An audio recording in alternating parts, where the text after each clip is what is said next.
I had a fun opener that I just thought of, and now I can't remember it because you said the thing about the no notes. Oh, I was gonna say something funny, like, I just like this movie, we're a mess, or something. But anyways, instead you get this opening. Woo! Welcome back, guys. This is Pixel Perfect Podcast, and I'm Paige. I'm Erin. Oh, you looked at me like, go ahead. I don't know. Yeah, panicked. So we're doing Birds of Prey. We are actually on our shit this episode. We're what I mean is, like, we saw it, and now we're recording. I'm so proud of us. I'm like, what happened? Yeah. Usually we're like, a month later, we're like, hey, you know that movie that came out a month ago? Is this still relevant, guys? We're going to be relevant this time. I'm so excited. Yay! So, we're doing Birds of Prey. Our news item, we're cheating, kind of like with our Charlie's Angels episode. We're going to cheat and do a news item about Birds of Prey. Because we're cheap. Because, yeah. Heck It's been a week, guys. It's been a week. It has been a week. So, Birds of Prey, it is now the 9th. It came out on the 7th.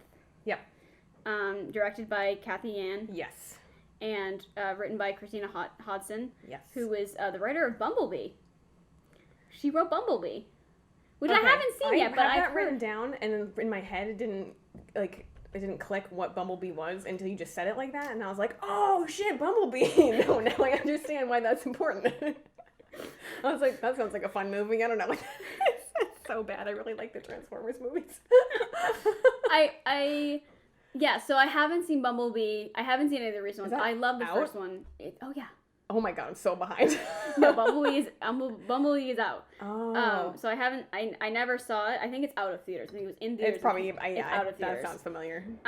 Yes. But yeah, she wrote that. Which Kathy Yan, I didn't really recognize anything. Most of her stuff was short films. Yeah, she did mostly shorts, and then I think it was Dead Pigs was her big thing. Yeah. So that was, I believe, 2018. Right. So, yeah, kind of a reception of, like, it's really interesting. So, like, it seems like the cast is all, like, seasoned people, and then like the behind the scenes people production, are all like are all like. I thought that was fascinating too. I was a bit like, oh, they gave her this movie and she doesn't have really a lot to back her up. That's kind of amazing. Yeah, I was pretty impressed when I saw that. I mean, Margot Robbie was one of the producers on the film, so maybe that's why they kind of got away with it, because she was like... Yeah, Margot Robbie's got a lot of power. Yeah, she's kind of at the helm. Yeah, so, and there's a lot of star power behind this movie. Heck yeah. So, So the news is about their opening weekend success, which I haven't looked at the actual number. Okay, so I have the actual number. Okay. So... The opening, so to kind of put it in context, their budget for this film was $84 million. Oh, wow. Which is actually relatively low. Yeah. Like, Suicide Squad was, I believe it was like somewhere around like 130, 150 million. Yeah. It was like a lot. I had it. 175, roughly. Yeah, so it was a much, like half the budget of Suicide Squad. Yeah. And their opening weekend...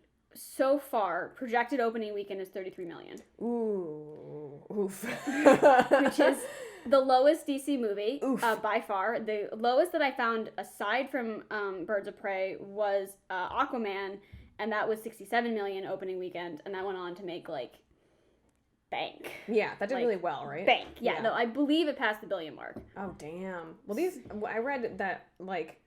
we shouldn't worry yet about their opening weekend, because they say that, like, these movies always do, like, tremendously better worldwide than they do US for some reason. Yes, and I think too that Birds of Prey is getting decent reviews, and I think that's going to help it. So I think it's going to I think it's going to gain more momentum. Yeah, but I don't think it's going to do like the same like level of success as other. No, I don't think so. Films.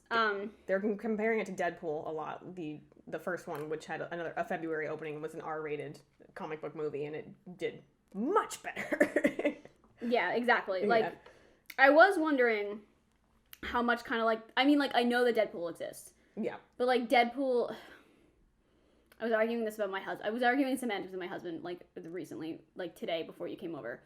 Because he was like, well... I was like, well, it's rated R, so there has to be some impact there that there are people who cannot go see this movie because it's rated R. Yeah. And he's like, well, Deadpool did a lot better, and I'm like, well, Deadpool is a much more well-known, what's the word I'm looking for? Like, property versus... the IP? Is that what you're looking for? Yeah. Yeah. I don't know. Like, yeah, so it's a much more well-known property versus Birds of Prey.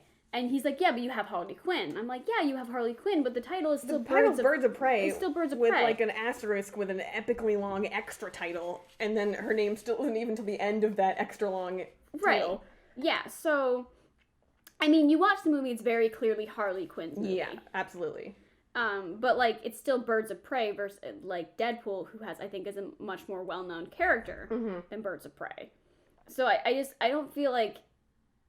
I feel like there's a middle ground between him saying it doesn't matter and me saying it matters too much. I feel like somewhere in the middle is probably accurate. Yeah, I would agree with that. I think it had some effect on it. And I didn't super pay attention to the advertising. Like, I knew about the movie, but I feel like it kind of snuck up on me versus when Deadpool was coming out. Like, I knew when it was coming out. Deadpool I feel like, must have had a lot more advertising budget. I feel like it did. I just feel like it was more hyped than this movie was. Like, I was definitely excited to see it, but I think if we hadn't planned it for the podcast, I don't think I saw, like, an ounce of advertising for it. Like, when I was on social media and stuff like that. Yeah. So, I mean, that... Yeah. Deadpool was everywhere, because Deadpool also had, like, these, like, one-offs of, like, it's the same thing with Deadpool, too. You had, like, the one-offs of him, like, painting, and then you had, like, yeah. There was a lot more, not just in terms of... He had, like, the pin-up photo shoots. Yeah. So, I mean, it looks up... Okay, so, due to the film's limited marketing budget, Ryan Reynolds worked closely with Fox marketing chief to use the internet to the advantage and come up with cheaper Deadpool-based ways to market the film. Yeah, makes sense. So, I guess they more just, like, didn't have the greatest budget, but then maybe were able to kind of make viral content that was able to Yeah, they really worked with, like, what they had. So, I can't imagine that Birds of Prey had a massive advertising budget. Yeah, actually, that's funny. I didn't really look into that because I put down the advertising budget for Suicide Squad because it was, like, tremendously high. Well, I mean, yeah, because that trailer, like, do you know what they did with the trailer? No. Okay. I paid very little attention to this movie. Okay. So it's the company that edited the trailer, all right, did a really good job editing the trailer and made a really amazing trailer. Basically made the movie much better than it was. Mm-hmm. And then they hired the trailer people to, like, edit the movie. Oh. If I recall correctly. Interesting. I know that movie went through a lot because they did, like, massive reshoots, so... Yeah, that movie was a disaster. But, like, if I recall correctly, and please correct me if I'm wrong, but I'm pretty sure I'm right, that the people who did the trailer came in afterwards and did some editing on the film. Interesting. Okay. That's fascinating. Which is kind of why the film looks like one giant trailer. You didn't watch the film, right? No, because I couldn't find it anywhere for free, and I just really wasn't willing to throw $4 at it. I watched a couple of review videos. Do you own it? No, I have Hulu. Oh, yeah. I have fancy Hulu. Yeah. I did have a very busy weekend, though, so that's... I would have asked if I wasn't, like, doing much, probably, but also I just really didn't. You didn't want to. I didn't want to. I had a lot of fun with Suicide Squad, to be honest. I enjoy Suicide Squad in, like, a this is terrible and fun kind of way, but it's the sexism isn't great. It's not great. Yeah, that was a lot of what I looked up was its problematic features. Like, it had diversity, but it really, like, typecast and stereotyped people pretty bad, and that, like, within the first 20 minutes of the movie, there's all kinds of gross ways in which they're, like, shitting on women, and I was like, this sounds great. Yeah, I find it fun, though. I just find, and Margot Robbie just, like, steals the entire show. That's what I've heard from everyone who I've talked to about it. Like, kicks everyone's ass. They were it's like, pretty awesome. Harley Quinn's amazing. They were like, fuck the rest of the movie. Like, we want to see more of her, which makes sense why Birds of Prey got made. Yeah. So, I feel like the R rating definitely had something to do with the fact that it didn't do as well as it could have. Yeah. But the advertising budget probably comes in a little with that. The lack of people knowing about what Birds of Prey is probably. And I think, honest to God, I mean, it's very possible. The DC movies have never done well and really never been good. No, not compared to Marvel. Like, actually, it's another thing. It's like, if Deadpool is a Marvel movie, that would make sense why it has a stronger February opening versus DC movies, which are already kind of like, Yeah, they're middling. I mean, like, Suicide Squad still had $133 million opening weekend. What month did that come out? Ooh, good question. I don't remember. Let's find out. Google time. I should make, like, a sound effect for that. Time. IMDb time. That also works. Time. I have the app on my phone because that's who I am as a human being. They just come preloaded with them now. If you buy a new phone, it just comes with IMDb. That's how like it's crazy how widely used it is. I never have to install it anymore. The app, but yeah. All right, let's figure out where in this thing it is. Isn't it usually like in the description at the top? August 5th. Ah, okay, so it's kind of a summer opening. Yeah, but still, I mean, to be fair, the trailer was amazing, but like, I don't even know if I saw that. You just don't pay attention. I really don't. I live under a rock. And yet, pop culture podcast. I know, right? This is really bringing me out of my shell. I've never gone to the movies this much in my life. It's been doing that for me too in a little bit, in the sense that I was trying to watch, because we are doing the Oscars. The Oscars are tonight. Oh my god, yeah. I haven't watched those since I was like a teenager. My mother was forcing me to watch them, so this should be fascinating. It's a lot more fun when you watch them with me, because I'm hilarious. I definitely trust you in that, so it should be a good time. Yeah. But I was watching The Marriage Story on Netflix. Oh, you watched that? Was that good? I watched the first, to be fair, I was watching it before you came over, and I stopped for food. So I watched like the first like 45 minutes of a 2-hour and 15-minute movie. Oh, about divorce? It's kind of like about divorce and love and being a parent, and it's really, really interesting. Yeah, I heard it was good, but... Like, there's this one long take of Scarlett Johansson talking about their marriage, and it's really emotional and really, really well acted, and, I mean, she's problematic, but, like... I was gonna say, I'm like burnt out on her a little bit. She's problematic, babe. But, like, the way... It's very, very well done. Okay. So I can see why it definitely got a lot of Oscar nods. Yeah. I'm not sure it's quite my cup of tea, just because it's very... rife with drama, but not in like a Gossip Girl way, which is the kind of way that I enjoy. That's like, the shit I like. I'm on the same page with you with that. Like, there's a difference between like straight up drama in terms of like dramatic realness, and then like Gossip Girl drama. Mm-hmm. So, like, Gossip Girl drama is just bullshit because no one knows how to communicate with each other. Yeah, but it's like it's addressing some very, because she talks about like how in the movie about how her marriage, she felt very like kind of shoved to the side, and how she was kind of part of a unit. She didn't feel individualized, and she didn't feel alive, and she didn't feel like she was feeding his career but not feeding her own. I was like, wow, this is really kind of, I feel like it's talking about some important shit going on. Yeah, it's probably really relatable to a lot of people who are in marriages in which they've just settled. Especially women. Like, I was watching it and like from past relationships, just being like, yeah, girl, I got you. You tell them. I got you. So I definitely, like, I get it, but that's, like, not something I would have done and gone out of my way to try and watch before this podcast. Yeah. So that was that long. I was gonna say, I would like to say that we're 12 minutes in and we're already on, like, the longest tangent ever. We're like so sorry. Taking this circuitous route back to fucking We really hope we're entertaining. Okay. I love it. It's great. So, Birds of Prey. Yeah. Starring a hell of a lot of people. Most of them either pretty well off stars. I'm going to be honest, besides Margot Robbie and Mary Elizabeth Winstead, I didn't really know anyone else in the movie. Oh, obviously Ewan McGregor. I was literally about to say, like, I'm sorry. Are you kidding me? Oh my god, I'm sorry. I was thinking only of the women. I forgot. I was thinking of, like, the protagonist. That's fair. Yeah. Sure. I just forgot about Ewan McGregor. It's fine. I love that man. Of course I remember Ewan McGregor. Yeah. Yeah, but I think that Journey, who is Black Canary, and then it's Journey Smollett Bell? Smollett? I think you're kind of, something I like know that. her first name is, Smollett. I don't know.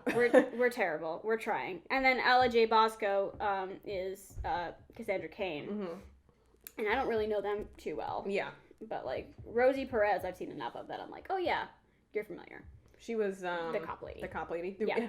I kind of recognized her, but then I realized most of the reason I recognized her was her voice. And I was like, why does she sound so familiar? And I looked it up, and she's Chell in that Road to El Dorado. Oh. And I was like, yes, that makes so much sense. I've seen that movie once, and the memes a lot. Really? Oh my god, I love that movie so much. I was like, I think I watched it once, and I was like, this is fine. Oh, I love it. It's great.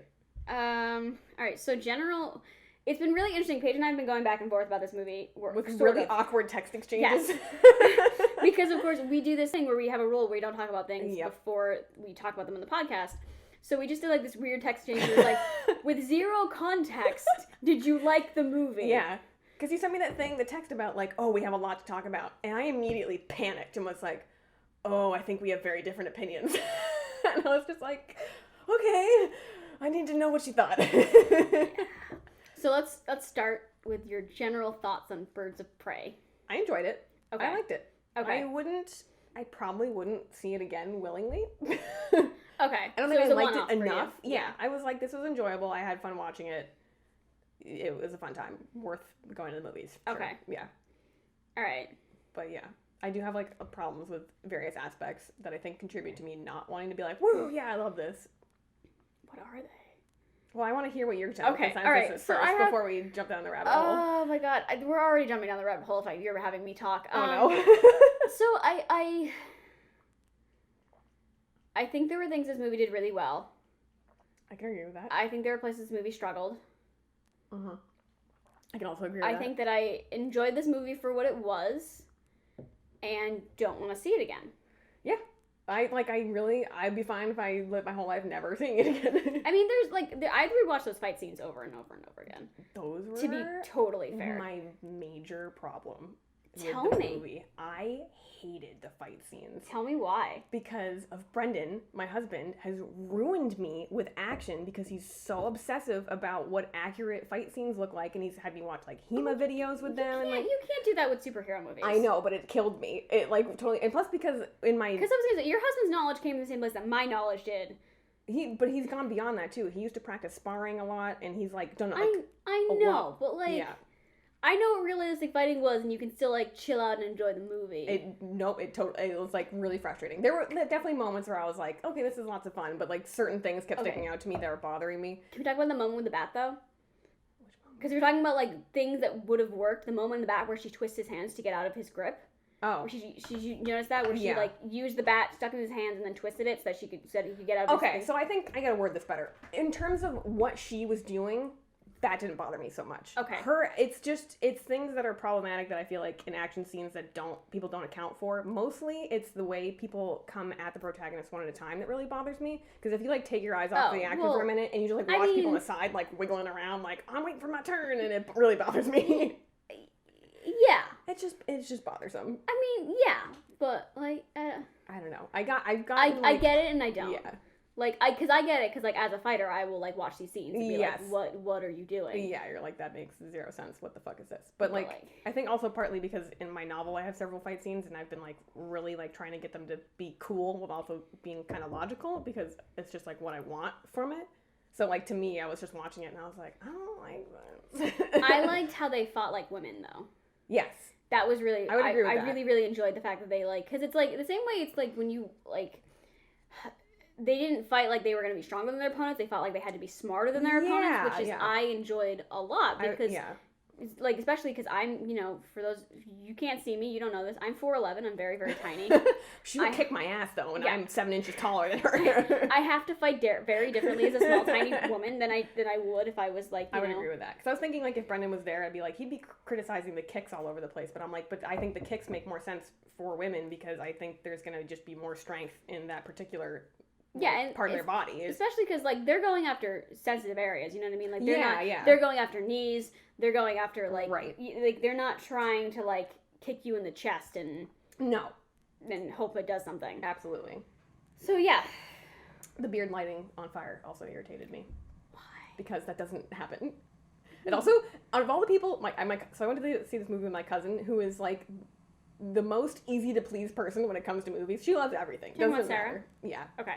So just making sure that we were like the only cousin I hang out with. That's fair. So hi Sarah. So she's pleased by everything, and even afterwards, she was like, "That beard thing pissed me off so much. Hair is self-extinguishing. That doesn't happen when you light things on fire unless you like bathed in gasoline." And I was like, "Damn." So that was that was kind of. I was kind of kicking myself the whole time watching it because I'm like, you need to chill out, like, just enjoy it. But at the same time, I was like, this is fucking irritating me so much. Yeah, no, I get it.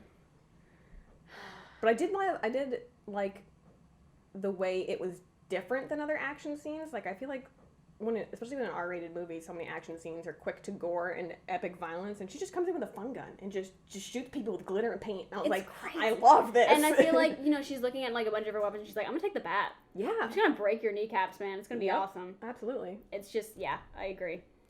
That was well done. I just, Oh no, I want to hear this. Okay, so I say this with a major caveat. I have seen this movie once. I desperately need to rewatch it. I didn't have time to go see it again. Mm-hmm. Okay, so a lot of people have been saying, you gotta talk about the feminism in this movie. Oh, yeah. I feel like I might be on par with you, actually. Because I feel like it was kind of... You know how Charlie's Angels went a little too far in the, like, this is our girl power and it was like thing where you're feminism just, like, 101. Yeah, it's like feminism 101. It's very basic feminism. They're shoving it in your face. And I feel like this went a little too much in the opposite direction. It was underwhelming. And it wasn't even...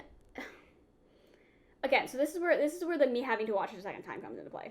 Understandable. But there were moments in this movie that made me very, very uncomfortable as a viewer and as a woman because they seemed to be lingering on women in pain. Mm-hmm. And women going through shit. Yeah. That I wasn't comfortable kind of watching. Yeah. Like, I'm thinking specifically of, like, every scene where we really see someone suffering is a woman. Do you know what I mean? Like, quick things where people are just like... I think the only thing I can think of where it was a man suffering was Mr. Yayo? Oh, crap, I forgot his name. The guy who gets his face cut off? Yes, that's the only guy I can think of, like, But even suffering. then we switch right to his daughter and watch, and she's a face we have to watch and listen to her screams, and it's just like, it feels like a much different deal. We're more embedded in her pain, because we watch her beg for her life, and so it's just, spoilers, by the way. Oh, yeah, I meant to say at the beginning. I mean, by now, if you're listening to this podcast, you should know that this is not spoiler-free. Yeah, we are not, we talk details here. Yes. And we watch her beg for her life. And then for me, was that moment in the fucking club where... When Harley... Oh, the undressing scene! The undressing scene! Oh, that made me, like made my skin crawl. I hated that so much. I was really uncomfortable with it. And looking back, I'm kind of like...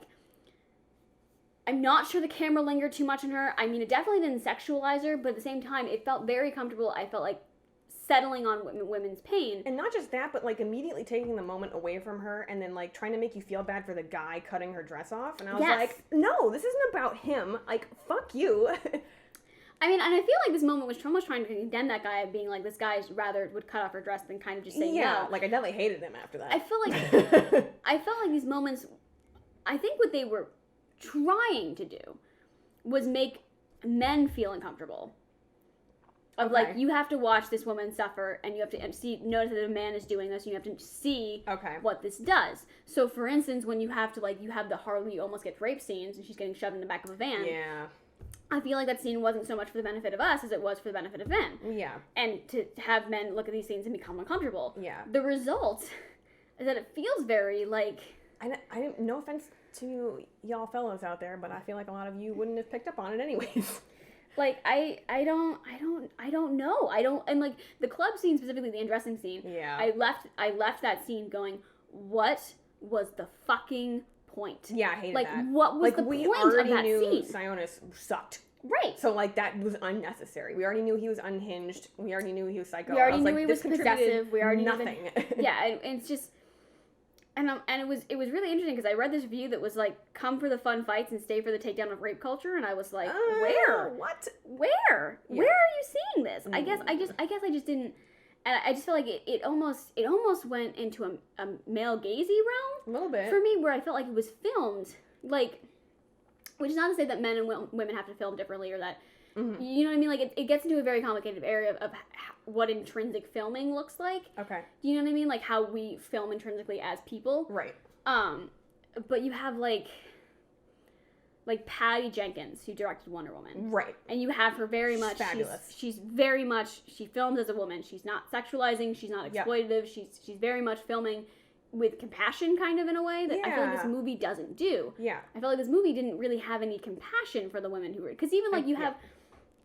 Harley, who's blackout drunk and doesn't realize she's being defended, and which would be fine, but then, like, Black Canary almost just seems pissed off that she has to save her. It doesn't seem like she lingers so long to decide to do it, whereas I feel like if you wanted it to be like a true moment of female solidarity, that she would have immediately been like, I don't care what our relationship is, I need to intervene.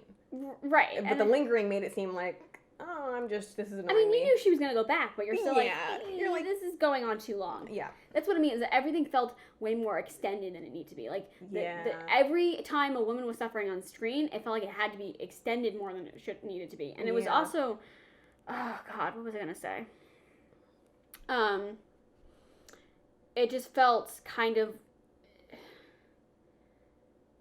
I feel like I agree with you, because I remember when the trailer came out and people were like going off about how excited they were about it, because they were like, look at the way Harley's filmed here versus how she's filmed in the Suicide Squad, and you can see the difference between the male gaze and stuff like that. And to me, I felt more hyped about it, and I was like, oh, this is going to be great because it's directed by a woman. We're going to have less of the shitty stuff from Suicide Squad. But I did feel like disappointed. I was like, this didn't go as far as I thought it was going to in terms of like breaking barriers. Yeah, and I mean, there's two aspects here I think we're talking about, which the one we're kind of already talking about, which is directly the filmmaking, how the movie films women, which is not sexualized, which is good. Right. But I just feel like it lingers too much on women suffering. Yeah.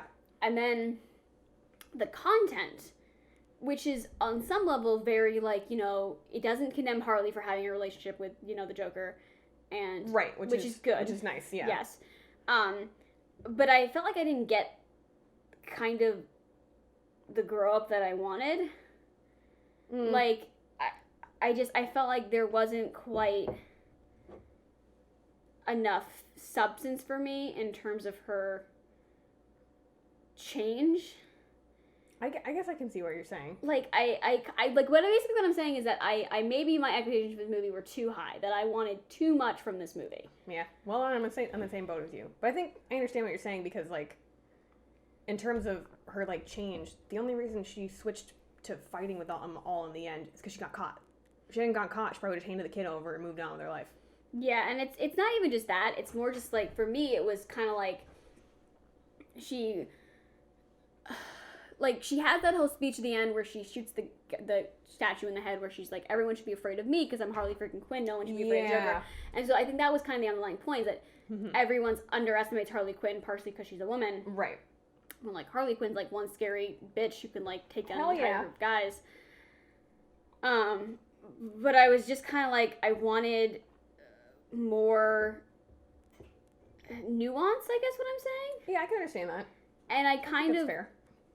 Again, I don't know if maybe I was expecting too much, and we can kind of go into the other, like, more surface level problems in the movie, which is that it was very, like, I don't think style over substance is entirely accurate, because there was definitely some substance there. Yeah. And I definitely don't want to downplay the fact that this is a movie that represented a lot of people that hadn't been represented before, especially in superhero movies. Oh, yeah, like, queer women, women of color, like, this is a big... Yeah. It was very nice in that regard. Yeah, so I feel At least from our standpoint. I mean, from anyone's standpoint, but, like, yeah, for sure. It was, I feel like this movie opened a lot of doors, both behind the scenes and, like, both behind and in front of the camera. Yeah. So that's great. I just feel like I wanted... Like, I wanted more. Shy of 2 hours, and I feel like superhero movies run long, so, like, I feel like they could have put a little bit more in there, maybe, like, worked things out a little bit more. I don't know. Yeah, I just felt like these characters were a little underdeveloped, is what I felt like. Yeah, even Harley Quinn. About Huntress, because I like really loved her, but I was like, I feel like I know nothing about her. Like, we get her revenge story in like 3 minutes at the end, and I'm like, cool. I'm like, I don't care. Yeah, I had the same feeling. Even Harley Quinn, I feel like, gets the most development.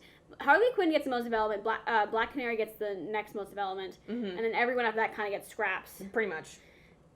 But, like, yeah, I just feel like there wasn't a lot of character development in this movie, which made me sad. Yeah. And I'm not... This was my problem with Wonder Woman, too. Was the character development? I didn't feel like it had enough to it. Like, I felt like it wasn't... Like, Wonder Woman still was under the thumb of Zack Snyder. But, like, who basically... He didn't completely write the script, but he had a lot of control over the story. Okay. Because, like, Wonder Woman, it bothered me that, like, she got off the island and there was no women. Yes, I remember talking to you about that, and I was like, we shoved all the women into the first 20 minutes of the movie, and that's your fill. That's all you get. That's all you get. Yeah, we're done. And I felt like this movie kind of let me down in a similar way, where I wanted more from it. I wanted it to be better. I can agree with that. Than it was. I feel like I definitely was more hyped going into it than when I came out. Like all the like the things that were neatly tied up at the end, I was like, I don't really care. I just don't like. They started that little crime fighting group together, and I was like, that's Which is where nice. the title comes from. Yeah, by the way. Yeah. But I'm like, one of the reviews I was watching from a place that I really trust and like was talking about how this movie isn't really a team build-up movie, like as far as like Guardians of the Galaxy is, like it isn't a bunch of people learning how to be teammates. Yeah. It's more just like individual development of these people who end up coming together at the end as a team. And I was like, I feel like I didn't do either one really well. Yeah, it was. I don't know if that has something to do with slightly with like the anti-hero tone. We're just delivering the truth, y'all. It was still fun. You can go see it. I mean, I would encourage people to go see it. I think in this case, I would really encourage people to go see it and form their own opinions. Yes. This is definitely a movie where I feel like you gotta watch it and then decide how you feel about it. Yeah. Because it's just... I mean, it's a fun time. It is a fun time. I would say it's better than a lot of the other DC movies I've seen. Because I really don't like DC. I feel... Yes. In terms of just that, I feel like it is probably one of the better DC films. Yes. I think Wonder Woman still probably takes the cake. Oh, absolutely. I had a chart that I should find it. It was from IGN, and it was like this curvature of like the performance of DC movies and how like they have their ups and downs. And Wonder Woman and Birds of Prey were both like at the high peaks. But it was very interesting. So Wonder Woman still takes the cake for me. But like I feel like Birds of Prey was probably like I read a review by Greg Weldon, who's from NPR. He's absolutely one of my all-time favorite writers. Oh, that makes sense now. You said his name, and I was like, he sounds notable, but I don't know. Yeah, he's from NPR, but he wrote some really, really excellent books. One about Batman, one about Superman. Oh, okay. He's like a weird... He's kind of like me, where he falls in that weird thing of being a scholar, but not being a scholar at the same time. Okay. Like being academic, but not overly academic, like accessible academic. Mm-hmm. Not like, elbow patch academic. Yeah. So, and he wrote a review that said Birds of Prey was a fast, fun, feathery mess, and I'm like, yeah. I could go with that. I get that. What are these percentages based off? Oh, Rotten Tomato scores. Okay. Yeah, Rotten Tomato scores for this was so close. Yeah, it's actually, I was surprised. I was like, it's like 80% for right now for critics and 83% for audience. And I'm like, when is it? Rotten Tomatoes, when have we ever agreed this much? Like, what world does this happen? So, Man of Steel came in at 56%, and then Batman v Superman was, excuse you, Instagram. Okay, Batman v Superman was 27%, and then Suicide Squad also 27%. Then we go up to Wonder Woman, the Queen, obviously, 93%. Followed by Justice League at 40, Aquaman at 68, Shazam at 90, which I keep forgetting Shazam is actually a DC movie. Shazam's a DC movie. Yeah, Shazam was really, really good. I heard that. Shazam was really good. I'll even put Shazam under Wonder Woman, but not much. Okay, and then you'd be in line with these scores then. But then Birds of Prey was at 86, so it's like comes in third in terms of DC movies. So. I would agree with that. I would afford a third. I would afford a third compared to the other films. None of which you've really seen. I saw Man of Steel. That might be it. Really, honest to God, you've saved yourself. It's not. I just like every time it comes out and then I hear about it and I'm like, this sounds like hot shit. I don't want to be a part of it. I really, honest to God, support that decision. Yeah, I mean, and kind of wish I could make that decision. They're remaking Suicide Squad anyway, so I really have just saved myself some time because it's just gonna come out again next year. Maybe be better. Who knows? I mean, this movie. I don't know. It was very colorful. I enjoyed that. It was very colorful. It was a pretty movie. It was gorgeous. And there were some shots. There's definitely... Okay, so I'm not... Again, I have to rewatch it, but I'm pretty sure that shot, when they're throwing the Cassandra around when they're fighting all together, and they're, guarding her one at a time, I'm pretty sure it's all one take. That would be fucking cool. I'm pretty sure... that whole fight scene was very entertaining. I'm pretty sure it's a long take. So... I could see that because I think, if I remember correctly, like the way the camera pans, it just I feel like we're just like following her along for like a really long time and watching her get tossed around. There might be concealed cuts somewhere, but it looked like all one take. So that was impressive. Yeah. I kind of just, like, there was that speech at the end where he was like, you are men, and I have protected you. Go forth and beat the shit out of these women. Oh. And they kind of made it a gender thing. Yeah. And I was like, did you earn this? Yeah. Like, I mean, they did and they didn't. I don't know. Like, I feel like I should have more... I'm not really coherent when it comes to Birds of Prey. I feel like I need to go see it again, but I just, like... I mean, we're just talking about our knee-jerk reactions, so I think that's fine. I did, overall, as the two main villains, I did like Sionis and Zaz. I feel like their performances were good, and they were interesting villains. Good. I liked them better than, like, the usual villain type, I feel like. Yeah, I heard that it's not a straight adaptation of those characters, like Black Max especially, isn't a traditional adaptation. I don't know anything about the character Black Max, so just what I heard. Yeah, I know nothing. It's not really a purest adaptation. I know, like, basically nothing about any of the comics. So. But Ewan McGregor did a really, really good job. Yes. Pretty much everybody did a really, really great job. That's true. The performances, I feel like, were very well done. There was never a moment where I was like, okay, that was some shit acting. Dude, I read this tweet from this guy that was talking about how if DC had spent so much time on the script, they had spent time making Margot Robbie unattractive in this movie, and I was like, shut the fuck up. Excuse me? She's gorgeous. What? And even if she, like, it's just like... Also gross. Right, because they've taken off the daddy's little monster shirt, and they've made her pigtails less sexual, like, less little girl-like, basically, and I'm just like... Like, the whole movie is about her, like, finding her own style and finding her own life and finding her own background. I'm kind of just like, fuck you. Yeah, that was so not the point. So, gross, get out, goodbye, we shoot you. Speaking of finding yourself, that fucking soundtrack slaps. I enjoy the soundtrack. Oh my god, I've been listening to it so much. It's so good. I enjoy the soundtrack. It was excellent. Cody's mad at me because he has boss bitch stuck in his head because I listen to it. And it's so good. And he's been walking around with it in his head, and I'm just like, I don't even listen to that music, and I'm like in my car like, this is the greatest. Yeah. Music was DC's music tends to be on point. I can agree with that. But it made me think of that thing I started saying to you earlier about how I feel like I'm getting old because the movie was too loud at the theaters, and I was like, can someone turn this down, please? It was too loud. It's like, this is too aggressive. My eardrums are blown. I can't hear anything. It's too much for me. And then we thought we were in the wrong theater at first because we got there, and he scanned our tickets, and he was like, it's theater 1, over that way. And I look at the ticket, and it says 14, and I'm like, I'm pretty sure 1 is the 3D one, and I don't want to see the 3D one. So I'm going to go on my instinct and go with the 14. And Sarah was like, are we sure it's 14? His computer screen said 1. And I was like, shit, I don't know. I'm going 14. It says 14. So we get in there, and Sarah was like, would you say something if it was the wrong movie? And I was like, or get up? And I'm like, hell yeah, I'd get up. And she's like, oh, I don't know if I would. And I was like, really? You're going to stay here and watch the whole goddamn wrong movie that you paid for? God. And then I had to ask someone because I started getting more paranoid. So then I asked the guy next to me who had taken his shoes off and was just relaxing to the max in the chair next to me. Oh, God. That was my pre-movie adventure. It's great. I didn't have nearly that much. Where did you go? Oh, actually, no. That's fine. What just happened there was she asked where did she go and then realized that would be revealing her exactly where we live, and then she stopped doing that. Yeah, I was like, never mind. We don't need to talk about that. Rewind. No one gets to know where we live.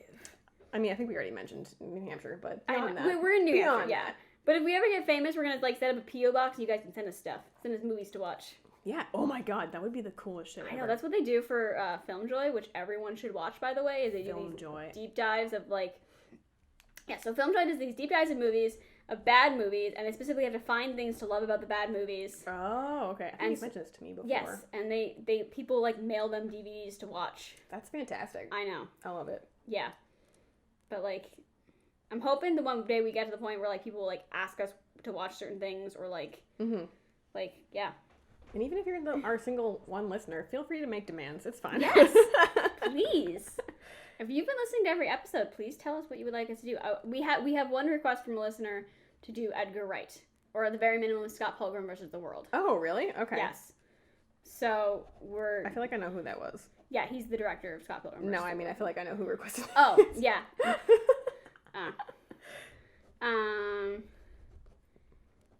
Yeah. I'm writing it down. Don't mind me. It's actually, I'm not related to them or married to them.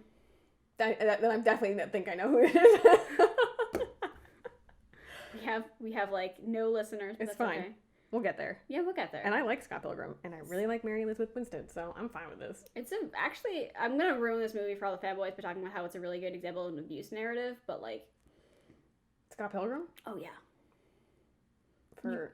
Who's the abuser? Oh, the ex. Oh, okay. Like the way he like. I got really concerned I was misunderstanding Scott Pilgrim for my entire life. No. No, I understand what you're saying now. It's a really good abuse narrative. Yes, I would agree with that. That people like don't get or don't see it that way. Yeah. So yeah, we'll do that. I don't know how we got this far off track. I don't know. Do we Back to my quippy thing, just like this movie, we are a mess. Oh my god. Yeah, I don't want to. I guess I don't want people to leave this impression of this podcast that it was a bad movie and that they shouldn't go see it. Yeah. Because it wasn't I don't think it was a bad movie. No. I think it was a relatively good movie. I'd say so. That didn't live up to my own expectations. And if we set their expectations low, then they go in and then they're pleasantly surprised and they're like, I don't know what those bitches are talking about. This is great. Yes. You're like, grand old time. But I would agree. It was good. I wouldn't see it again. But I think it's worth going to go watch. Especially if you already like the DC movies, and you'll just probably love it. Yeah. But like fun, feathery mess kind of. Good summary. Yeah, it's just good summary. This made me fall down a rabbit hole trying to find out why the hell they're remaking Suicide Squad. I mean, I know it was bad, but I know nothing about the Suicide Squad. I heard that it was a remake/sequel.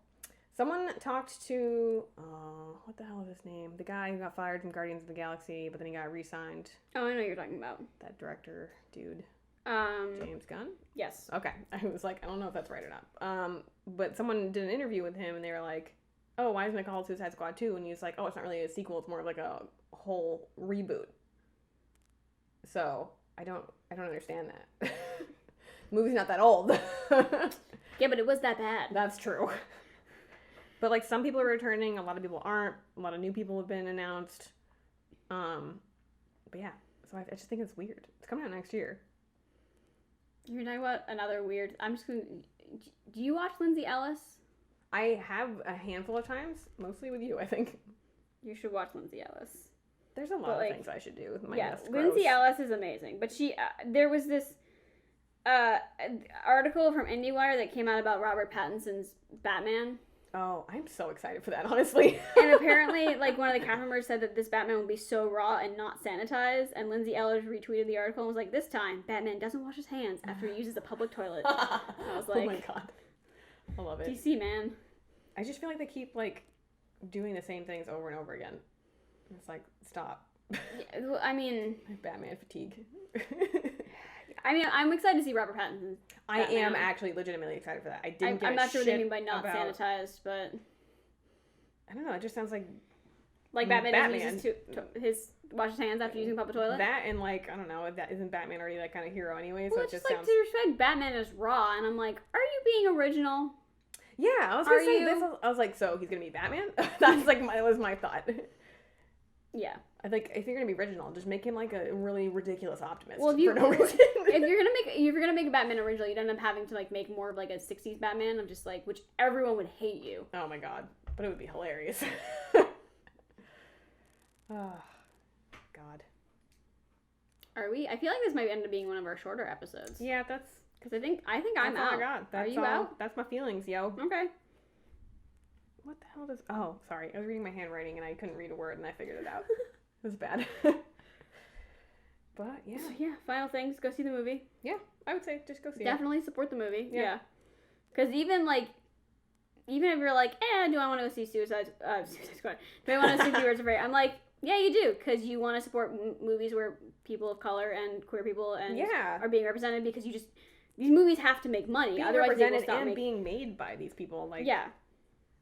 It's just like a triumph in terms of that. So like we need more of that. Yeah. They need the money. Regardless, if you're like on the fence, go see this movie. Yeah. We are ordering you. I don't regret spending my money on it. No, I don't regret it either. It was I think part of my problem is that I've never really I'm gonna like I don't know how much trouble I'm gonna get for this, but like I've never really been a Harley Quinn fan. Oh no, I didn't really give a shit about her either. I've never really been a Harley fan. And maybe that's why, like, this movie, I guess, disappointed me was because my husband was like, but this is a Harley Quinn movie. And I'm like, I know, but he's like, but this is Harley Quinn's movie. And I'm like, I know. Yeah, I don't think I really gave two craps about her either. You know what I do want to watch that I do recommend to people is the new animated Harley Quinn show they have out that is also for an adult audience. And I watched a clip of it and it looks fucking hilarious. It's got Poison Ivy in it and like all that jazz. Yeah. I mean, I feel like there's definitely good things about the character. Like I see the why people find the character empowering, and I see like why people like the character. Like, I'm not sitting here saying Harley Quinn sucks. I'm just like definitely saying like not my cup of tea. Just was not invested in her. As my mother would say. Yeah. Things are not my cup of tea. Yep, I would agree with that. So yeah. What are we doing next episode? Hollow Knight. Hollow Knight is next episode? Heck yeah. Yes. I'm so excited. Alright, so I love Hollow Knight, guys. I can't play it properly because that's who I am. She's simultaneously looking at a calendar and also talking. So yeah, that's what's happening right now. Yeah, so that's the 26th is going to be Hollow Knight. Hollow Knight. Which is an indie game that you've probably heard of. It's pretty pretty popular by now. But they're coming out with a sequel, which is why we're doing it. So we're sort of preparing. Yes. So anyway, yeah. And hopefully, if you listen to this, you enjoyed whatever bullshit we tweeted about the Oscars. Yes. This will come out after this will come out after that happens. So enjoy that. Oh, I thought I was gonna burp. Here's hoping. White male rage doesn't win a lot of Oscars. We'll see. All right. Bye.